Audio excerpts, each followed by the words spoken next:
This is an examination of the hidden human condition. This is the Hidden Killers Podcast. With Tony Brueski. Shavaun Scott is with us, psychotherapist and author, as we continue to learn more and more about the man that's known as the Gilgo Beach Killer and the allegations against Rex Heuermann. Let's talk about the mental and medical evaluations that are taking place right now with Rex. What are they looking for here right now? Is it just to kind of get a baseline as to where he's at? Is he sane to continue on? Obviously, there hasn't been a whole lot that tells us otherwise. And will the information that is gathered here in this early days of the evaluations, can that then be used in court for or against him? Yeah, I think this will go in his official medical chart.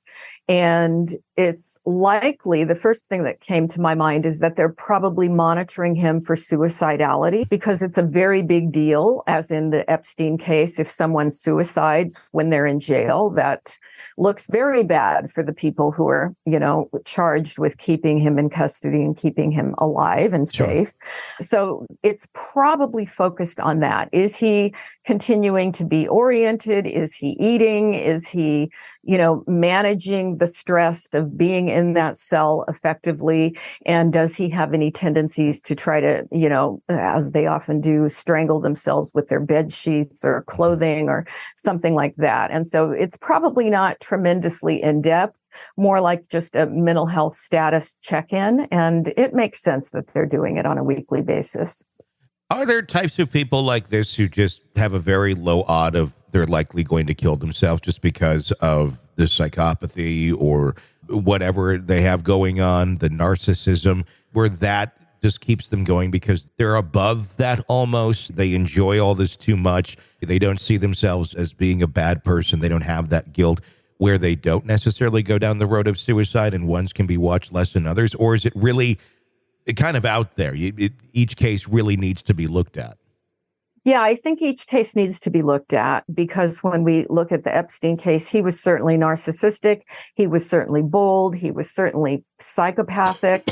But when it all caved in on him, sometimes suicide can be a very impulsive act, and somebody just deteriorates very quickly, maybe in a few hours, and they make that decision. And so that's probably what they're concerned about. And that's, of course, if we're playing by the story and believing that he actually killed himself. That is true. There's that. There is that on that one. Yeah. Do you think Heuermann was planning to kill again, or do you think he had continued his conquest over these years? Granted, the murders we're looking at are from almost a decade ago, but there's been reports from women who he has gone on dates with since then, reporting that he liked to talk about the crime. It's even going into detail about the burlap sacks, and very detailed. What do you make of this when someone goes out, blatantly does this sort of behavior? Is it just pushing society and testing society and feeling power by, look, I did this, no one really knows this, but I'm number one, going to go on dates with someone other than my wife, and they're going to be hookers, the same type of people that were killed, and I'm going to talk about the case with these people. Is that just a real flexing of the arrogance and the narcissistic power that someone like him liked to have?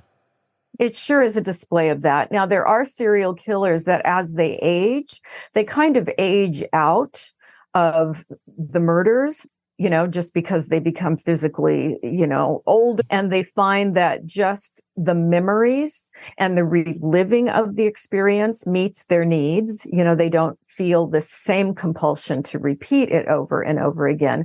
But we don't really know. He wasn't that old. He was still apparently a big, strong guy. Mm-hmm. So is it possible that he changed his MO? Are there bodies in other places? I understand they're looking. Yeah. And so there certainly could be, that what we know now is just the tip of the iceberg. And at some point, he may, if he's convicted of these, he may disclose that, yes, there were many more, as often then it becomes something to brag about.